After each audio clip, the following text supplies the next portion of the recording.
Hi, I am Christina Villay. So how are you all? Hope you all are doing very well. So आज हम करने जा रहे हैं resource chapter of class 10th का.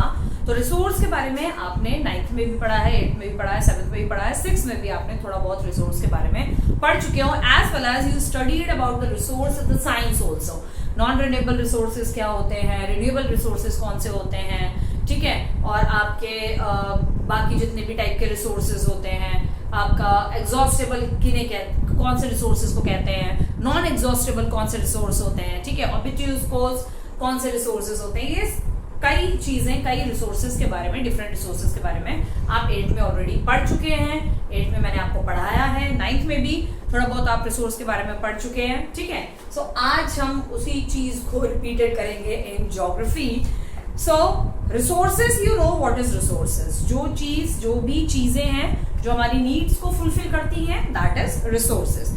So everything available in our environment which can be used to satisfy our needs, provided it is technologically accessible, economically feasible and culturally acceptable, can be termed as resources. I don't think so I have to explain it in Hindi or something like that. Okay, so the process of the transformation of things available in our environment involves an interdependent relationship between the nature, human beings and technology. The process of transformation of the things available in our environment, यानी कि हमारे environment में जो चीजें available है उनको transform करना, उनका ट्रांसफॉर्मेशन करना as interdependent relation between the nature, human being and technology. So nature का human being से, human being टेक्नोलॉजी की हेल्प से जो रिसोर्सेज अवेलेबल है उनको किसी और यूजफुल थिंग में ट्रांसफॉर्म करता है, कन्वर्ट करता है. That is very important. और इस प्रोसेस जो है, इस प्रोसेस को जो है कहा जाता है transformation of resources. Okay, so let us understand the concept of resources transformation. Resources के ट्रांसफॉर्मेशन का कॉन्सेप्ट क्या है वो हम पढ़ेंगे. A river is a natural endowment. River एक नेचुरल जो है आपका एक चीज है, नेचुरल रिसोर्सेज है, जो कि रिवर्स में जो पानी है वो आपका माउंटेन से आता है, ग्लेशियर से सारा वाटर आता है, और river goes through a plains or plateaus or from the mountains से plateaus में आना, plains में आना, then coastal plain and then meet to the ocean or sea. Okay, now it became a resources when human being use it. और ये जब use it, so river जो है रिसोर्स का काम तब करती है जब ह्यूमन बीइंग जो है इस रिसोर्स को प्रॉपरली जो है वो यूज करना शुरू कर देता है. They use technology and develop institution to convert this natural environment into resource. तो ह्यूमन बीइंग क्या करता है, कुछ टेक्नोलॉजीज यूज करता है, कुछ डिफरेंट डेवलपमेंट के लिए कुछ डिफरेंट चीजें यूज करता है, और उसको उस पर्टिकुलर जो रिवर का पानी है उसको कन्वर्ट करता है, पीने लायक बनाता है. तो पीने लायक तब बनता है जब हम उसको कन्वर्ट करते हैं टेक्नोलॉजीज के साथ. तो then this river water became a resource for the human being. So do you think that resource are free gift of nature as assumed by many? कि रिसोर्स जो है, क्या आप समझते हैं कि रिसोर्स जो है वो फ्री गिफ्ट है जो नेचर ने हमें दी है? They are not. नहीं, ये फ्री गिफ्ट नहीं है. ये ऐसी एक गिफ्ट है जिसे हमें बहुत ही संभाल के यूज करना है. Some of the resources may be free gift of nature but not all. कुछ हैं जो फ्री गिफ्ट्स के उसे हम कह सकते हैं कि हाँ वो फ्री गिफ्ट्स है, लेकिन सब नहीं है. हमें इनको बहुत ही संभाल के चीजों को जो है यूज करना पड़ता है. So some of the resources may be free. The most of the resources are a function of a human activity. बहुत सारे resources ऐसे हैं जो human activity की functions के वजह से हम use कर पाते हैं. Therefore human being are essential component of resource. इसलिए human being जो है वो एक essential component है resource के लिए, क्योंकि human being ही उस particular natural thing को resource में convert करता है. They transform material available in our environment. Again same चीज आ गई है कि ह्यूमन बीइंग जो है मटेरियल को ट्रांसफॉर्म करता है, उसको इस लायक बनाता है, जो अवेलेबल मटेरियल है उसको इस लायक बनाता है कि ह्यूमन बीइंग उसे एज अ रिसोर्स जो है वो यूज कर सके. एंड उसको means it is written over here ना, into resources and use them. ठीक है, it is a man who is at the core of the resource development or economic development because he interact with the physical environment and technology to create institution to accelerate the pace of economic development. Yes, ये man ही है, ये human being ही एक ऐसा एक ऐसा mid man है resource के बीच में और ह्यूमन बीइंग के बीच में, जो डेवलपमेंट को यूज करके इकोनॉमिक डेवलपमेंट भी करता है, ठीक है, टेक्नोलॉजी को यूज करके डेवलपमेंट करता है, इंटरेक्ट करता है फिजिकल एनवायरनमेंट एंड टेक्नोलॉजी के बीच में, institutions create institution, pace of economic development, मतलब बहुत सारी चीज़ें इसमें इंक्लूडेड है कि ह्यूमन बीइंग जो है इस तरीके के टेक्नोलॉजी को यूज़ करके, डेवलपमेंट को यूज़ करके जो है रिसोर्सेज को यूज़ करने लायक बनाता है और उससे जो है हमारी कंट्री का इकोनॉमिक डेवलपमेंट भी जो है वो होता है, ठीक है। नेक्स्ट है classification of resources. Classification of resources आप लोग ने भी वो भी 8 में पढ़ा हुआ है, बहुत डिफरेंट है। On the basis of origin के बेस में बायोटिक और ए बायोटिक है। रिसोर्स चैप्टर बहुत इजी है, ऐसा कुछ नहीं है कि बहुत डिफिकल्ट चैप्टर है, बहुत इजी है, आप 6, 7, 8 में पढ़ चुके हो, ठीक है। On the basis of exhaustibility, renewable and non renewable, on the basis of ownership, individual, community, national, international resources होते हैं जिन पर पर्टिकुलर जो है इंडिविजुअल का हक होता है, पर्टिकुलर कंट्री का हक होता है। On the basis of the state of development, potential, developed and stock, ये on the basis of development के बेस पे ये रिसोर्सेज अवेलेबल है, potential, development and stock. So पहला हम देखेंगे renewable and the non renewable resources. So it's very easy, आप 6, 7, 8 में अगेन पढ़ चुके हो। तो रिन्यूएबल और नॉन रिन्यूएबल रिसोर्सेज कौन से होते हैं?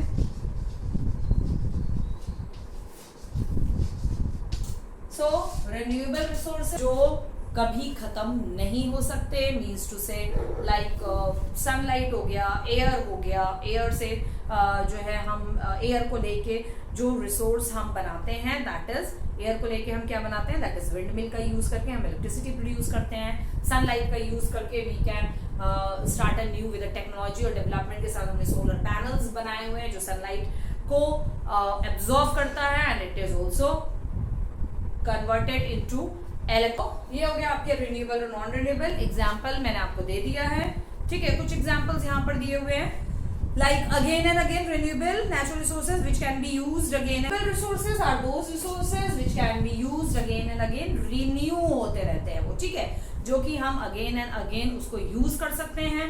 non renewable resources जो कि हम again and again यूज नहीं कर सकते। So it can be used again and again, can be reproduced by the physical, mechanical और chemical प्रोसेस से हम इसको जो है अगेन एंड अगेन यूज कर सकते हैं, like solar energy, air, water and soil, मैंने आपको बता दिया। और नॉन रिन्यूएबल रिसोर्सेज में आ जाता है, it can not be replaced at all, इसको रिप्लेस नहीं कर सकते, इसको हम दोबारा रीयूज नहीं कर सकते। अगर एक बार खत्म हो गया तो वो खत्म हो गया, फिर हमें वो कहीं से भी अवेलेबल नहीं होगा। उसमें सबसे इंपॉर्टेंट है that is coal and petroleum. Okay, so fossil fuel such as oil, gas and coal are the example of the non renewable, ठीक है। बाकी इसमें ऐसा कुछ बहुत सारा कुछ है नहीं पढ़ने के लिए, यही 2 चीजें आपको पता होना, जानना जरूरी है।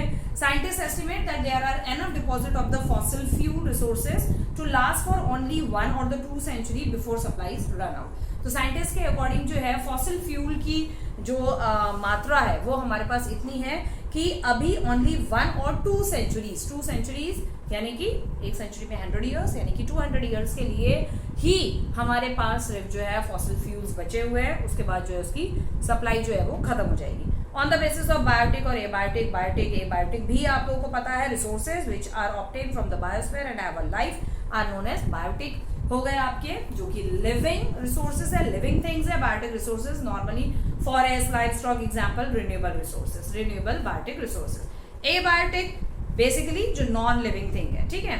Abiotic resources can be renewable as well as non renewable. Abiotic में नॉन लिविंग थिंग्स आती हैं जो कि रिन्यूएबल भी हो सकती है और नॉन रिन्यूएबल भी हो सकती है, ठीक है। Next is on the basis of the ownership. Ownership के बेस पे रिसोर्सेज को डिवाइड किया है। फर्स्ट इज इंडिविजुअल, वो रिसोर्स जो किसी की प्राइवेट प्रॉपर्टी है, like owned by private individual are known as individual resources, like plot है, फील्ड है, house, car, book, this blah blah blah. Okay, so this and will clear होगा, ये particular उनका अपना resources. Community owned resources, the resources which are accessible to all the members of the community are known as community resources.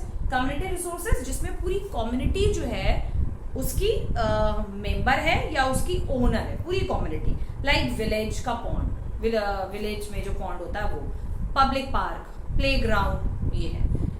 National resources, all the resources are under the control of the state और the union government, यानी state और central government के control में जो resource है वो national resource कहलाता है, are known as the national resource. All the resources within the political boundary are national resources because the government has the power to acquire even private property. Government के पास इतनी power होती है कि अगर किसी की प्राइवेट प्रॉपर्टी पे कोई रिसोर्स पाया गया है, लाइक मेरे घर के नीचे अगर कोयले की खदान पाई गई है, गोल्ड की खदान पाई गई है, डायमंड की खदान पाई गई है इन्वेस्टिगेशन के दौरान, तो गवर्नमेंट की ये पावर है कि वो मेरा पूरा घर जो है वो जब्त कर लेगी, अपने पास ले लेगी, ठीक है, और तोड़ ताड़ के पूरी या तो खुदाई करवा के कोयला वोयला जो भी है, गोल्ड है जो भी है बाहर निकाल लेगी, बाकी जमीन और टूटा फूटा मकान हमें थमा देगी, ठीक है। सो international resources, these resources are owned and regulated by international institution. The oceanic resource beyond 200 kilometer of exclusive economic zone belong to an open ocean. 200 kilometer तक जो है, and no individual country can utilize these without the consent of the international institution. अच्छा, these resources are owned and regulated by the international institution. Ocean और सी के अंदर जो भी resource मिलेंगे, जो भी मिनरल्स मिलते हैं, जिस कंट्री की हद ओशन और सी में जहां तक होगी, वो उस अपनी कंट्री की ओशन और सी की लिमिट्स तक के अंदर में, सीमा के अंदर जो रिसोर्स मिलेंगे वो कंट्री यूज कर सकती है। लेकिन 200 किलोमीटर लिखा हुआ है ना, beyond oceanic resources beyond 200 kilometre, 200 kilometre के 200 किलोमीटर इधर पे लिखा हुआ है, बट जो ओशन और सी में जो डिस्टेंस नापा जाता है वो नॉटिकल माइल्स से नापा जाता है, ठीक है।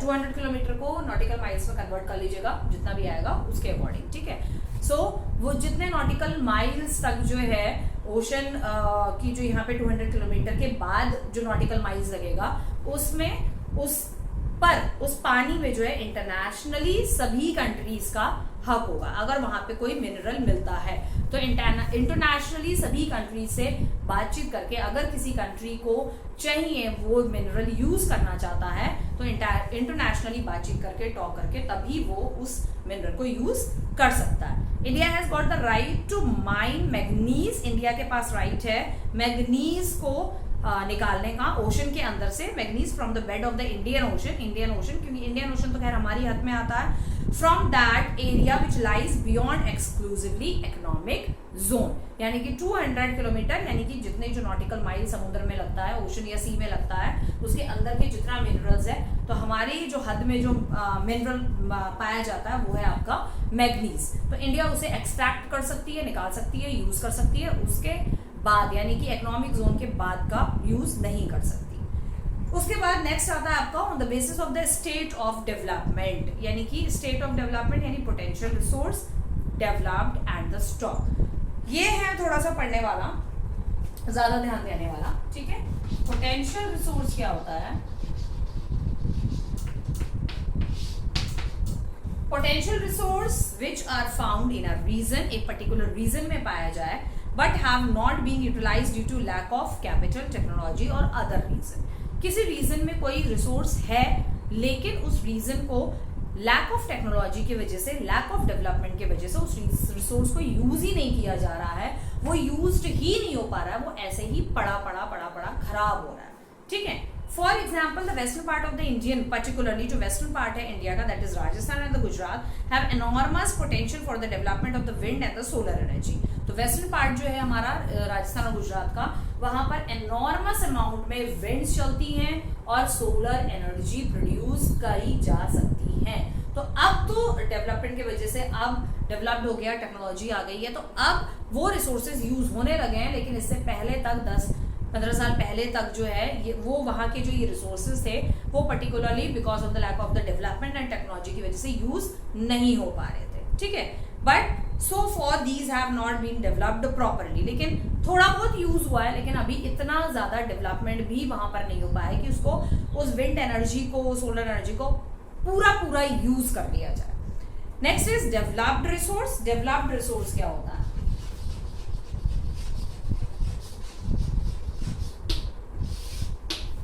Developed resources, these are the resources which has been surveyed and their quality and quantity have been determined for utilization.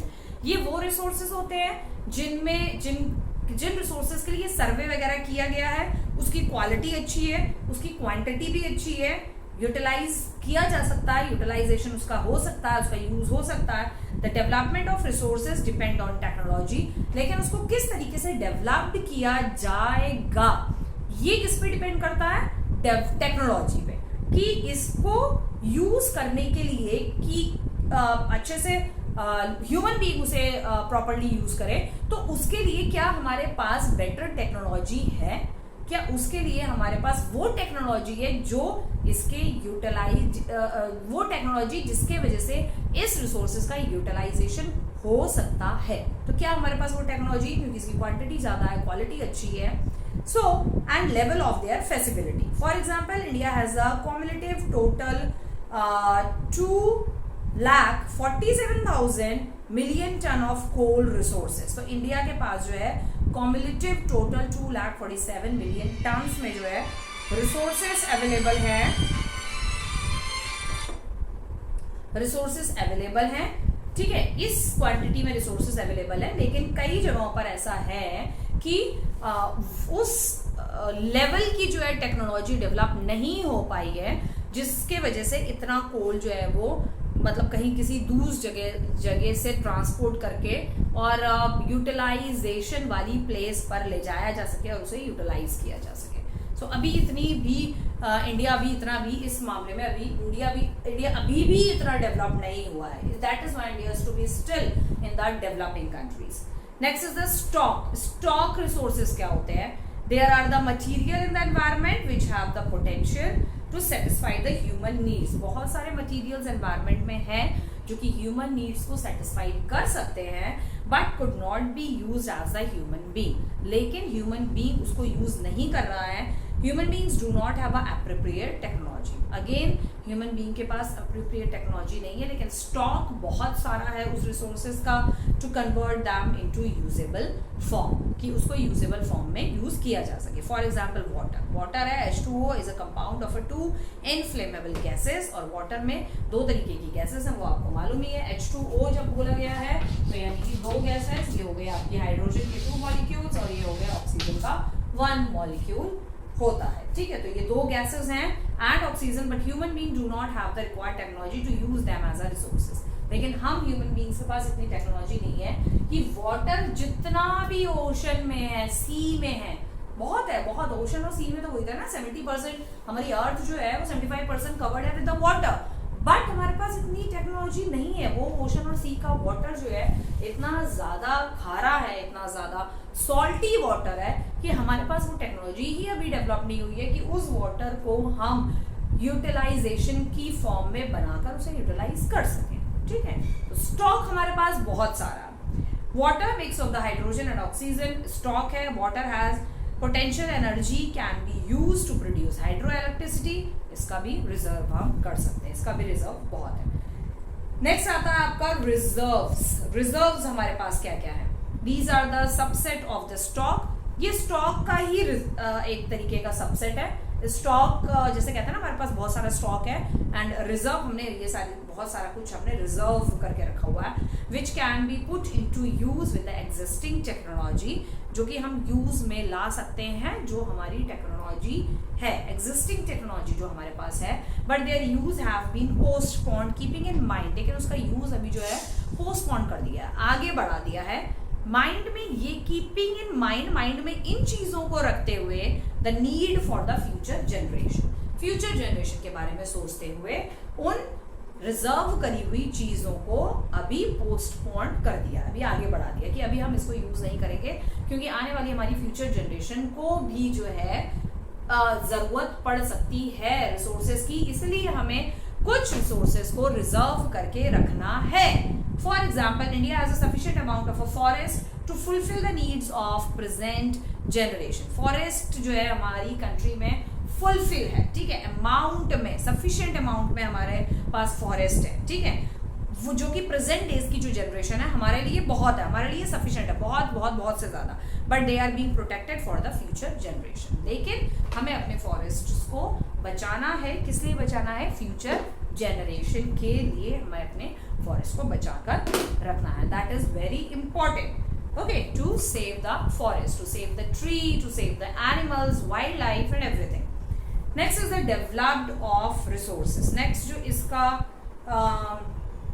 on the basis है, classification है, that is developed resources. Next classification है development of resources. अच्छा नहीं, next new topic है ये कि resources को हम जो है कैसे developed कर सकते हैं। तो resources को हम कैसे develop कर सकते हैं, okay?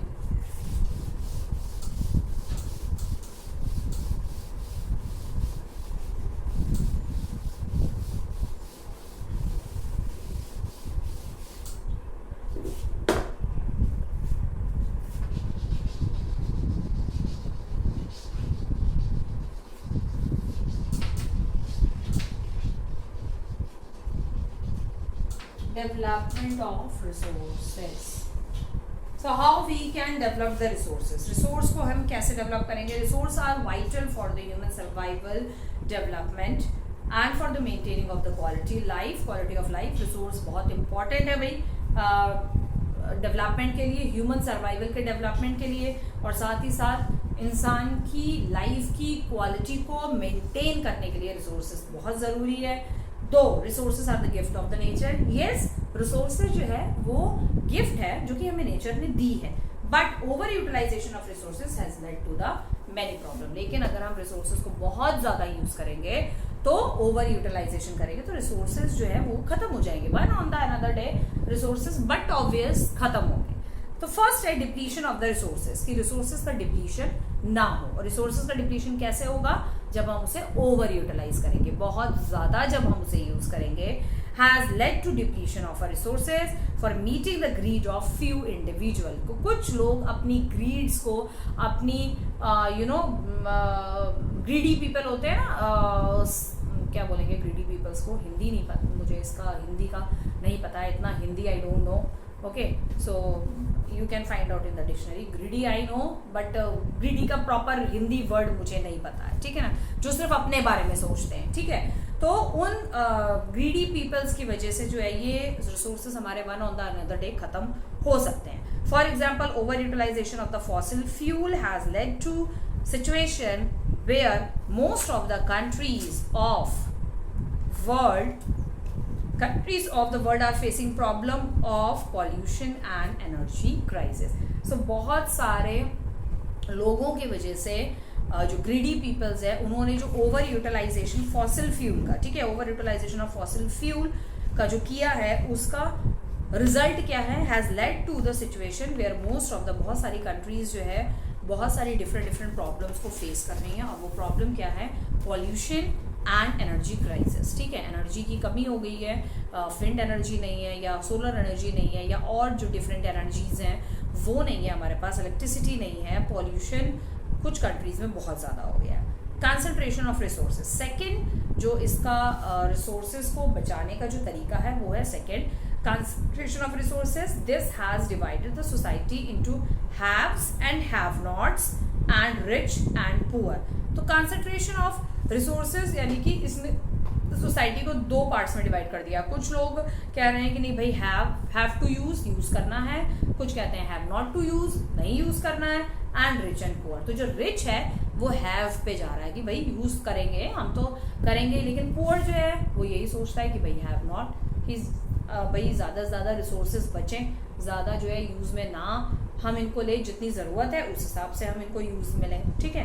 एंड थर्ड है एक global ecological crisis. Over utilization अगर रिसोर्सेज का होगा has led to the global ecological crisis होंगे, मतलब पूरे वर्ल्ड में ग्लोबल क्राइसिस हो जाएंगे। इकोलॉजिकल कॉजेज यानी इकोसिस्टम में क्राइसिस, इकोसिस्टम में कमी आना शुरू हो जाएगी, such as global warming, depletion of ozone layer, pollution and land degradation. Global warming आपको पता है, डिप्लीशन ऑफ ओजोन लेयर धीरे धीरे खत्म होने लगेगी, जो हमें बहुत सारी हार्मफुल गैसेस से बचाता है। एंड थर्ड इज पॉल्यूशन बढ़ता चला जाएगा, पॉल्यूशन बढ़ता चला जाएगा। अगर हम ओवर यूटिलाइजेशन करेंगे डिफरेंट रिसोर्सेज का, पॉल्यूशन बढ़ेगा बढ़ेगा बढ़ेगा बढ़ेगा। जितना पॉल्यूशन बढ़ेगा उतना ही ओजोन लेयर डिप्लीट होती जाएगी, खत्म होती जाएगी। एंड लैंड डिग्रेडेशन, लैंड भी, जमीन भी धीरे धीरे खत्म होती जाएगी, लैंड डिग्रेडेशन होगा। So as study above, over exploitation of resources can lead to the many problems. So ये सारी प्रॉब्लम्स हैं जो कब एग्जिस्ट होंगी, जब रिसोर्सेज का ओवर यूटिलाइजेशन होगा। So there is urgent need to use the resources in a judicious and the rational way. This can be achieve through resource planning. So हम इन चीज़ों से वर्ल्ड को बचा सकते हैं। हम इस तरीके की urgent need of the resources, हम इसको कंट्रोल कर सकते हैं। तो ये हम कैसे अचीव करेंगे? कुछ रिसोर्सेज के लिए हमें कुछ प्लानिंग्स करनी पड़ेगी। तो रिसोर्सेज के लिए सबसे इंपॉर्टेंट जो प्लानिंग है वो है सस्टेनेबल डेवलपमेंट। सस्टेनेबल डेवलपमेंट मैंने आपको 8th में भी पढ़ाया है, 7th में भी है ये शायद छोटा सा part. Sustainable development means development should take place but not at the cost of the environment and need to the future generation. मतलब हमें रिसोर्सेज को यूज करना चाहिए, लेकिन इतना रिसोर्सेज को यूज नहीं करना चाहिए कि वो एनवायरनमेंट को अफेक्ट करे। इस हिसाब से यूज करना चाहिए कि फ्यूचर जनरेशन के लिए भी रिसोर्सेज हमारे पास बचा रहे। Resource planning is a technique और स्किल ऑफ प्रॉपर और judicious use of resources. Resource planning एक तरीके की टेक्निक है जिसमें हम प्रॉपरली रिसोर्सेज को यूज करें और रिसोर्सेज को जुडिशियस फॉर्म में जज करके कि यहाँ पर इतना रिसोर्स यूज होना चाहिए तो इतना ही होना चाहिए, इससे ज़्यादा कि जब अगर ज़रूरत नहीं है तो उससे ज़्यादा हम रिसोर्स क्यों यूज करें। ठीक है। So need for resource planning, next topic है आपका नीड फॉर रिसोर्स प्लानिंग।